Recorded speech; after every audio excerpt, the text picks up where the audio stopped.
like you asked, that how many genders there are, we don't need to define that. There can be an infinite number of genders. It's all about what you define. I could go around wearing a dress if that's what I particularly wanted to do. But are you still a boy then? Because you have a penis, I would assume. Time for the latest installment of Change My Mind, where we rationalize our positions on controversial topics. This week is our second installment of the Student Edition series, revisiting the topic of there only being two genders. Now, of course, the idea that there are more than two genders seems to be a hot topic these days. I think it's disrespectful to force somebody to use pronouns that are being invented by the day. If I told they're not being invented by the day, I don't know where you're getting that information. How many genders are there? How many pronouns are there? I can't define the number of genders or the number of pronouns. Exactly, because anyone can determine them. They are being invented by the day. People, we have to listen to the science. And the science says we're all on a spectrum. Excuse me, it's ma'am. It is ma'am. As always, sound off below your thoughts on the topic, what topics you'd like to see most in the future, and in this case, how you think the students presented their arguments. Now, it should be noted that, as in the last episode, the UT Dean of Student Activities forbid us from having two students behind the desk at one time, hence the awkward workaround. Time to meet the first two students, Sam and Parker. So I want to make sure that we understand kind of the general and I know, sorry, there's a lot of people, so you might not all be able to hear right now. Sam is on the change my mind side of the fence here, so you know it's your position, your job to state your position in the affirmative and allow someone else to try and convince you otherwise. So it's kind of a little bit of an attack and defend ideas, right? Yeah. Sam believes there are two genders, and sorry, what was your name again? Parker. Parker believes that there are more than two genders. So Sam, you know how to set this up. Yep. Invite him to... Hi, Parker. Hi, Sam. Hey, so I believe that there are only two genders, and I'd be willing to have you try to change my mind. Okay. Parker. I believe that there are more than two. Okay. And I'd be willing to change his mind. I think I can. I believe in myself. Okay. Awesome. Yeah. Okay. Are we supposed to start? Yeah. Yeah. Okay. I'm already behind a rope. I feel like I've lost. But I'm going to say the are not. It's like arguing something's existence. It's like arguing the existence of God. So I feel like gender expression is kind of a different thing, where people can find their own communities of people who feel similarly, who feel uncomfortable in their own skin, and it provides them an opportunity to blossom socially that otherwise they might not have if they were lying about their identity or if they continue to be uncomfortable in their own skin. Sure. Okay. So I'm a believer that there's a difference between how you feel and what you actually are made up of, right? So I could pretend I'm a unicorn and go to a unicorns meeting, and feel like that's including me in a society, but that doesn't mean I'm a unicorn, right? Obviously. Those people are called furries. They exist. And they're very happy with their communities. So based on science and biology and science, are those people unicorns though? No, they're not. But I mean, you can't. That's something that can never change. It's about your brain chemistry and about the way that you're made up. The identity is a way of circumventing that. Like if you feel like you were born wrong, the opposing view would be that's just how it is, and you're kind of stuck. But this new school of thought allows people to be much more comfortable with who they are and not have it be tethered to something that they can't change. So, I guess what I'd say to that is, I think there's so can you give me the difference between just feeling like you're something versus actually being it? What makes me, if I feel like I'm a woman, what makes me actually be a woman versus just saying, hey, I'm a woman? Well, that's the debate, and I don't think conflating biology with that. There's a difference between brain chemistry and biology. Like if you're born biologically male, your brain chemistry you might have more estrogen than the average male, maybe, and you might lean towards one side a little bit more. And that can. But genetically, are you still a man? Well, I mean, genetically, we only exist in two forms. But I feel like ostracizing the argument to, of course, there are men and women, but we've created more schools of thought, more ways for people to express themselves physically. Okay, so if we're creating them, that means that they're not natural, correct? Not natural. If they're man-made, that means they're not natural, right? That whole not natural thing brings up. Don't look to me. This is between you two right now. I know, but it's usually you. I don't like this gimmick, and I will not be watching this video. I'm sorry. Apologize about that, man. I love you. I'm sorry. I'm sorry. Look, I don't mean to be crass. I don't mean to be rude. The bottom line is, of course, biologically, the human animal, as do all other animals, they only exist in two binary forms. Genders, right? Yes. Okay, so there are two genders then. That's what my stance is. You really backed me into a corner, my friend. This is more arguing that we've reached a place mentally where we're expanding ourselves to more schools of thought that might result in interesting and new philosophies to move us forward and maybe have us be more harmonious with one another. Sure, that's fair. Like that's something where I will say those are thoughts, right? You say those are thoughts, and anyone can have thoughts and feel like how they ever want, right? But that's what they are. They remain to be thoughts. Yeah. There's a difference between having a thought about something and feeling a certain way and actually biologically, physically being that thing. Yeah. And so that's where you get into kind of a gray area, right? It's like, what actually is something that I physically can be? What versus what can I feel like I am? Well, and what we're trying to say here is that there are two physical genders. There are two things that you can be. When you're born, you're either XX or XY chromosome, right? You're not going to be XY and then Z, za, zing, or whatever you can be, Z, right? za, zing. So, the chromosomes, those are the two things that you are, and that is fact. I whatever get that. you feel like, no one's saying that you can't feel like whatever you want to be, right? Like, Yeah. I'm not 21 years old, and I might want to grab a beer every now and then, but I can't identify as 21, can I? Well, Even though that's what I feel like. I feel like the part of the human experience is having things in your head that you create and manifest into real life. So if you want to manifest your own identity or your own way of being perceived or perceiving yourself, I think you should be able to do that without people saying that it's not natural or biologically against So I have a question for you. So do you believe, like, since I'm not 21, if I want to go grab a beer down at the bar, can I say I feel like I'm 21 so I can go down to the bar? No, but you can buy a fake ID, and for all intents and purposes, you are 21. But that's not true. First of all, that's a crime. Second of all, Yes, it is a crime. Second of all, that doesn't change the fact that my cells aren't 21 years old, right? That my psyche isn't 21 years old. It's still not real, is my point.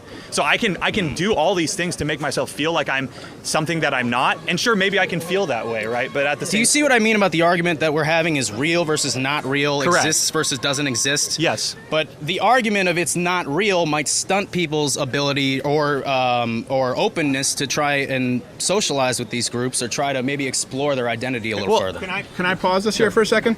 Do you mind, is that go ahead, okay? go Just because I know you have a time limit. Yeah. So this is kind of something that we run into a lot. I don't know who's watching who feels like this has sort of gotten off into the weeds a little bit. I think that you're both agreeing on a lot more than you realize. It seems to me. Yeah, I think we've agreed from the beginning. Well, it seems to me that if I'm not mistaken, you agree. You're saying that biological sex and gender are different from each other, correct?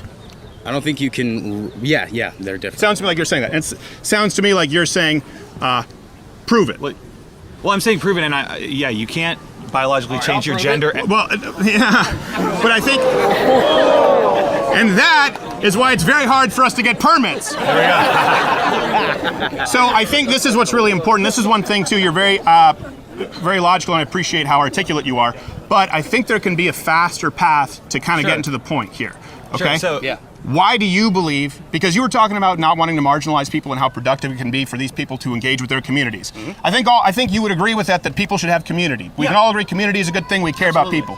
But since you stated in the affirmative that biological sex and gender are different, what is that based on? And I think that's where you guys are missing each other a little bit. What is that based on? It's based on science, and I'm more arguing for sociology, I would guess. Okay. So biological sex and gender is based on science. Now, would you like to follow up with this? Sure. So if we're talking about gender being based on science, when you are born, there are two chromosomes that define what gender you are, XX versus XY. That has nothing to do with the psychological how I feel in my brain. You cannot magically change your gender or your sex just based on the inherent cells and DNA that makes up your body. That is science. And the common argument, and the one that I was kind of flipping around, is that gender and sex have kind of become separate in terms of their meaning as people have gone on. It's been reclaimed almost by a group of people. What? For this installment, we'll ignore that guy because you can see the entire extended altercation with said knob by joining Mug Club at louderwithcreditor.com/mugclub. Not only do you get exclusive daily and extended content, but due to the demonetization of videos like these, it's the only way to ensure that this content continues. louderwithcreditor.com/mugclub. Get yourself a student discount while you're there. This is the problem, is this is the kind of thing that often this is what people want in traditional media, is someone yelling out an insult and people reacting. We just had 15 to 20 minutes of two people having a conversation conversation. You're the outlier. You're the jerk. Okay. Yeah! All right, we have to wrap this up, and then I'd like to sit down with Sam. So, in conclusion, I believe that we should separate the word gender from the term biological sex because it's been claimed by people who want to use it in a different way, a more social way, in order to feel more comfortable with themselves. Okay. All right. Thank you, Parker. I'd like to sit with you, Sam, to talk about this. Yep. Thank you, Parker, very much. Thank you. Appreciate it. Thanks, Parker. I thought these students did pretty well, and I wanted to see exactly what Sam thought, along with offering some pointers of my own.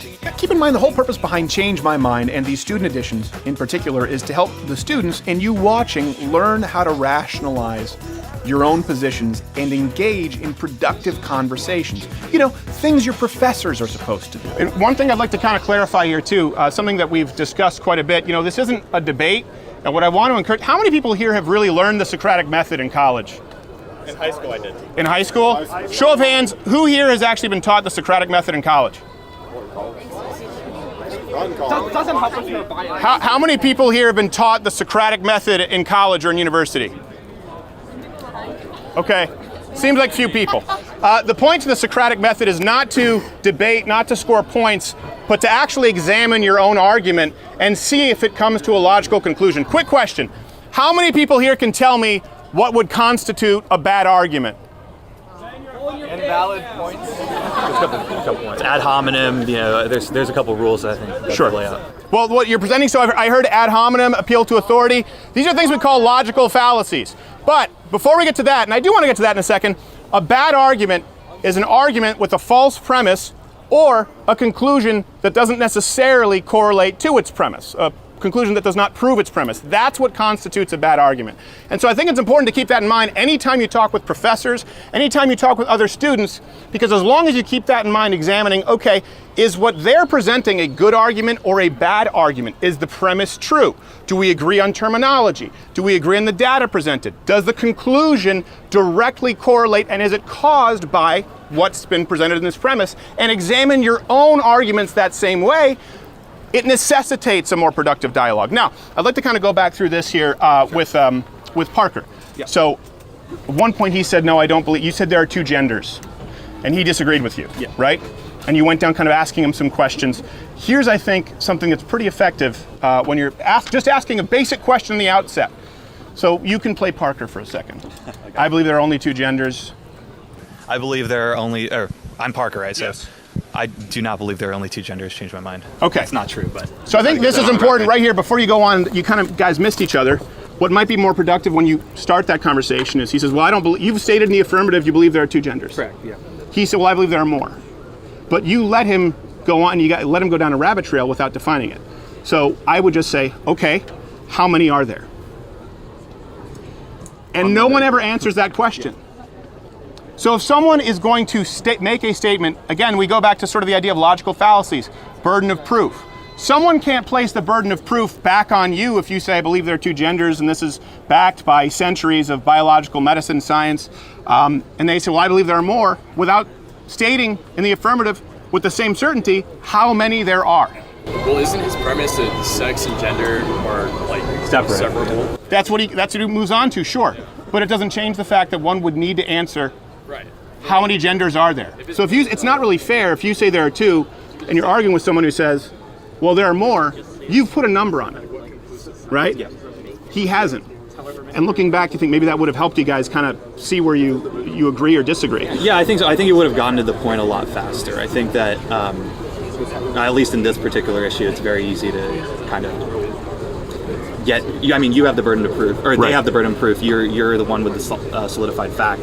And I think so. I think that if you, a lot of these people, if you can just, they have the burden of proof because they're the ones making these grand assertions. And so the minute that you ask them to prove it, either they can or they cannot, and that's how the argument plays out. So how would you say this would you say this exercise benefited you? Absolutely, yeah. I think it's good, and I think for especially at a campus like UT, which is so politically divisive and very violent, especially against the conservative population, I think it's good to, at the very least, show some exposure for our arguments and the logic behind them. I appreciate that you did it so civilly and productively. I know you got a time limit. Steven, I appreciate it. Sam, everybody. Thank you very much. Thanks for the time, Sam. Now it's time for two other game students. Colton and Gilbert, step right up. So you are obviously stating your position in the affirmative. Yes. And it's your goal to change his mind. All right. Understand? Yeah. Okay, so Colton, go ahead, state your position in the affirmative. I would say that there are only two genders in the world based on scientific reasoning, genetics in particular.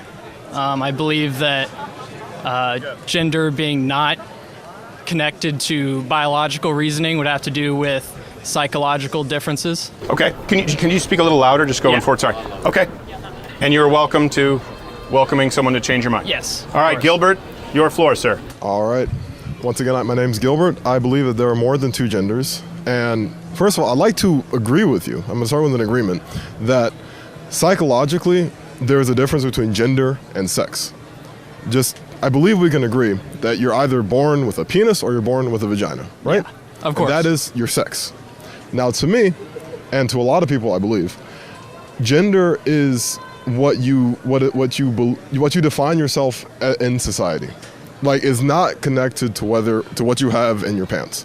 It's connected to how you present yourself to the world. See, that's where I think the argument first started like 10 or 15 years ago, right? Is that gender and sex, suddenly their definitions switched from being the same thing to being sex and gender are different things. And I think my opinion would be that those two definitions shouldn't have been separated in the first place, where your opinion's different. Yeah.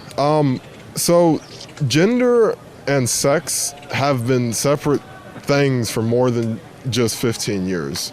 There are several Native American tribes where your gender was not associated with your sex. The idea, at least in Western culture, is fairly new when it's contrasted with the Christian ideology of two genders, man and woman, all that. Yeah, which I think that's the predominant thought process and moral standing on that conclusion is Greco-Roman scientific reasoning is the basis for Western society. So that's where I would build that argument off of. I wouldn't call it scientific because, like I said, it's what you believe. It's purely societal, so the definition of gender. How would the scientific reasoning differ a gender from another other than psychological? Like, what physical evidence could there be? There doesn't, when it comes to gender, the physical evidence is how people present themselves. We don't need to have labels because, like you asked, that how many genders there are, we don't need to define that. There can be an infinite number of genders. It's all about what you define. We don't need to say there are 2, there are 5, there are 8. That's unnecessary. It's how you present yourself. There's more than just masculine and feminine. It's a spectrum of how you present yourself. Well, for instance, would a tom girl still be a girl then? Or is she a boy? If she believes she's a girl, she's a girl. She can... But does that contrast with the fact that she has a vagina and 2 X chromosomes? Not necessarily. We're conflating the idea of masculinity and femininity with what you have in your pants, which isn't necessary. You can present yourself any way you want. I could go around wearing a dress if that's what I particularly wanted to do. But are you still a boy then? Because you have a penis, I would assume. Sexually, like scientifically, I still have a penis. That makes me a male, sex. Yes. The gender doesn't need to have a label on it. Okay, so then we can agree that if you have, say, an X and a Y and you have a penis, you're a male no matter what. But you could identify as something else. Yes. You can identify as whatever you want to identify with. Yeah. Like, you don't need, nobody needs to conform to anything that anybody else wants them to conform to. Can I pause for a second? Of course. So since your job here is to change his mind, what I've heard you say is that gender is separate from sex. Yes. What I've heard you present is scientific arguments, and you use Greco-Roman reasoning as basically the basis for Western society and culture, which would tell me that you believe that's a value. Yes. That you value Western society. Yes. Okay. You're telling him that there are non-Western societies that may not share those values, and saying that you can identify or present yourself as any gender that you would like. Yes. Doesn't seem to me like that's going to convince him of anything or change his mind. So let me do this. Let's present your kind of closing arguments on this topic. If you wanted him to see one particular facet of your point of view, what do you think would be the most convincing argument you could make to someone who believes there are only 2 genders? That gender and sex are not the same thing. that's the basis of my argument and a lot of arguments, and I hope that's what other people will see, that we don't have to assign societal roles to what you have in your pants. Okay. And then Colton, what would be your closing argument or statement there? Well, I'd like to point out, for example, I believe it's the CEO of Ford Industries is a woman. I don't think there's any particular, I think we've come far enough in a society that we can let anybody do any societal role no matter what's in their pants. It doesn't matter on what their gender identity is. And in fact, that would somewhat be sexism if you think about it. If you had to be a woman, your gender had to be a woman to do some societal role, that would be against reasoning. Good Do you guys feel like this was a good conversation? Yeah, good. Thanks, Colton and Gilbert. Now, it's almost as though these two different conversations mirrored each other exactly in execution. Let me know if you've spotted the trend yourself. Comment below. Okay, so we initially planned this outing to be exclusively between students, but the students themselves voted. Who would like to see the next one be, again, with two students conversing? Okay, who would like the next one to be me sitting down with somebody? And I decided to have one more traditional sit-down on the topic of gender with UT's Lucas. What was your name, sir? I'm Lucas. Lucas? Pleasure. Nice to meet you, Lucas. Could you mind scooching in a little bit? Yeah. All right. So, Lucas, I believe that there are only two genders. We've been talking about this all day. That one's pretty straightforward. Changed my mind. Yeah. All right, so I think first and foremost, the largest question we've been asking today, do you think that sex and gender are two separate things? No. No, okay. So, in my view, I see sex is the biological factors that differentiate men and women. On the other side, gender is more the social and cultural aspects and factors that contribute to how people behave as male or female. Okay. And that's built up through how parents and other important individuals in our lives from childhood build up and influence our behavior. So I think, especially in today's day and age, gender is more not just biological factors that define who we are. Mm-hmm. It's something that's changing, and it's how we identify someone as either male or female. And on what is that based? The idea that gender and sex are separate. Where does that come from? Sociology. It's one of the main topics. It's one of the main, I guess you could say, fields of research, how they identify the difference between gender and sex, basically. So I'd say sociology mainly. It's also some psychology, but... Okay, sociology. Yes. How long would you say that's been the case? Personally, in my view, I think it's been a constant case, but I think especially now, it's a topic that's gaining a lot more Where does it stem from in Western society? I guess is my question. Stem from... Okay, so let me... before we get there, let me present... biological sex and gender have been inextricably intertwined for pretty much the entirety of Western civilization. Absolutely, yeah. So when I ask you, what is this based on, you just presented an argument that gender and sex are different. Now, I want to make sure that I understand. You said that's based on sociology. Yes. Yes. Not based on science or medicine. My point of view is based on science and medicine. Right. And the point of view that you're presenting, the reason I ask you is it's very important. This is a very new idea. So the idea that gender, or they're transgender, the idea that gender should be separated from sex, that came with Simone de Beauvoir in the 1940s. This doesn't come from science. This comes from postmodernist existentialism. And even then, it was presented in the idea of a binary, that a male can have more female qualities or a female can have more male qualities, but it's a societal construct. You go all the way through the John Money study. You really don't get to Judith Butler until the 1980s or 1990s, who had this idea that gender was based on a spectrum. Again, none of this is based in science. None of this is based in medical data and I or agree, history. It's definitely a much newer idea and topic. But right. I think also, though, when it comes to, what was I going to say? Gender on that topic, I think you have to consider, though, a lot more people how it's bringing to attention. So how would you identify, so someone who was born intersex, someone who was born with the genitalia of both men and women, how would you identify their gender? Well, first off, there are a couple of things there, if I may address it. A lot of intersex people are born masculine or feminine, male or female, with, for example, some extra breast tissue, or a woman might have an enlarged clitoris. They're less than 0.01% of population Earth intersex. And by the way, not all those people consider themselves transgender, LGBTQA. So you'd say a lot of them it's just don't. a mutation? Well, I would say it's an anomaly. It's a medical anomaly. Okay. For example, what do we teach children? How many fingers or toes do people have? We teach them 5 and 10 on each. Yeah, well, 5 and 10. That's okay. I'm not going to try and catch 5 or 10. Why don't we teach them 20? Because like you said, the majority of us, Right. we have the same. Yeah. How many hearts do people have? We all have one. Okay, we all have one. Good. So we agree on that. So if we can put this extreme example off to the side for a second, that's not how we define male and female according to But I mean, biology. at the same time, that's the same argument as saying, so how old are you? I'm 32. So you can't identify as saying I identify as 45. Age is just not something that's changing in society. It's the same argument in saying, so maybe 100 years from now, somebody might argue that I can identify as 50. But today's day and age, gender... People are already arguing that. Exactly, but that's not something that we're already recognizing in society as something on a basis for argument Why like not? this. Because we just haven't reached that point in society. But you think we will? I do think that we will. And So we think transageism is a valid No, I don't. I definitely sociological- do not agree with that on Why that not? basis. Because for me, when we start learning about certain things in classes, like gender, sex, I think it's a viable issue in which we can identify. And people who identify... Well, why? I guess my question here is I was going to ask, if you're going to uproot all of modern Western civilization, right? Male, female roles, biology, sex. Right. Gender was not removed from sex until very recently. We both agree on that. Definitely, It used to be yeah. really a grammatical term. Yeah. Still is in a lot of the Romance languages. What is the net benefit to completely removing gender from sex? Why do that? I definitely don't think there's a net benefit to completely removing them. I just think we need to recognize that there is, the way we identify it and interpret it, I think that there is cause for understanding the difference therein.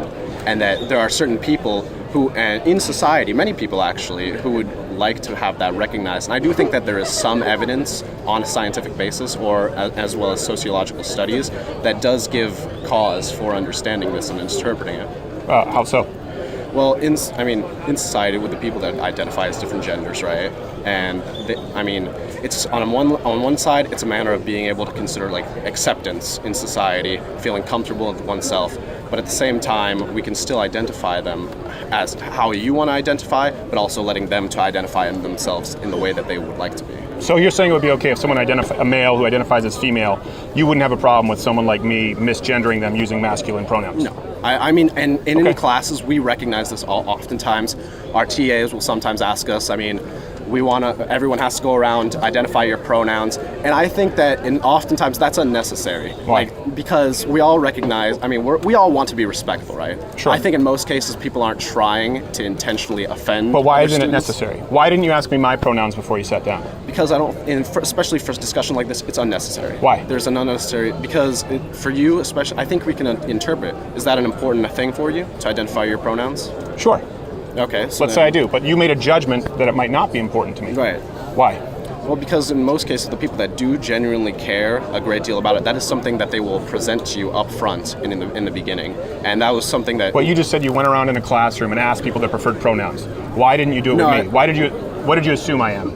I assume you're male, yes. Why? That's an assumption based on the fact, from what I know of you already. Okay. So I have pre-knowledge of that. But in my example, what I was stating is my TA, they instructed us to go around and go. So basically, it's just the direction of the TA. They wanted us to all identify our pronouns. Okay. So it's situational. I'm asking you, for example, it's a very new concept. Definitely. You weren't necessarily super familiar as to where it came from. Hopefully, maybe that's helped. Look, I would encourage you to read Simone de Beauvoir and Judith Butler quite a bit, and read up on the twin study by John Money. But I do think it's important if you're going to say, okay, you've learned this from your sociology professors. Sure. On this scenario, that's kind of an appeal to authority fallacy a little bit, where you're saying, well, my professors say this. So I usually don't like appealing to authority.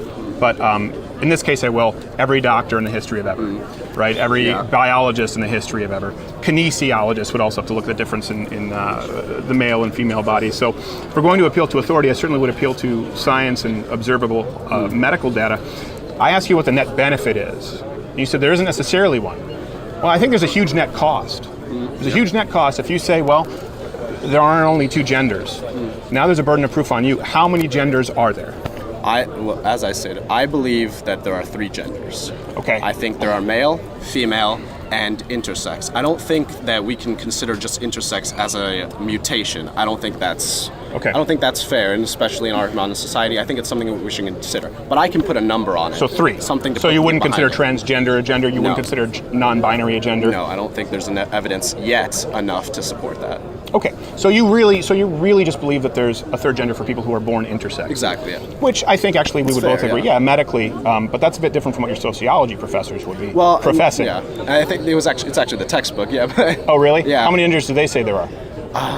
They don't put a number on it, and that's why I don't think there's evidence enough for it yet. So once you can put a number and quantify these things, I think you can start doing a great deal more research and actually get behind it. Okay.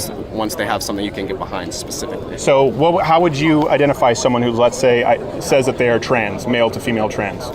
I mean, what do you mean though? Internally, or how would I present myself to them? Because it's different, right? Yeah, I'm not saying you would insult them, Yeah. but do you see that person as a female, or do you see that person as a male?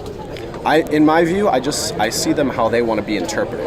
Whether or not I actually recognize them or internalize them as being male or female, that's different. But I will always you make an effort to internalize and present them how they want to be seen. So if someone who is, say, a transgender female presents themselves to me as a female, I will internalize that as they are female. I may also think and consciously think about them as. But you don't believe that those should be recognized not legally? Necessarily. No, not legally. No. No. Okay. So on a driver's license, it would still say male or female. Yes. Okay. Well, there you go. We agree on most everything as far as the this legally. Yeah. Okay. Thank you very much, man. I appreciate it. It was very productive. Thank you, sir. Well, there you have it. 2 full, productive conversations between students, and one between a student and myself. Let me know what you think of the format, what you'd like to see next, and as always, be prepared to rationalize your own position. See you next time. Okay, if you like this video, you watch videos on YouTube. If I were Jimmy Kimmel, if I were Stephen Colbert, or Trevor Noah, I would tell you to subscribe. But I have no corporate overlords who demand that I do this demeaning promo. I do the demeaning promo because I choose to. Subscribe or hit the notification bell because I need you. I need you. Please do it.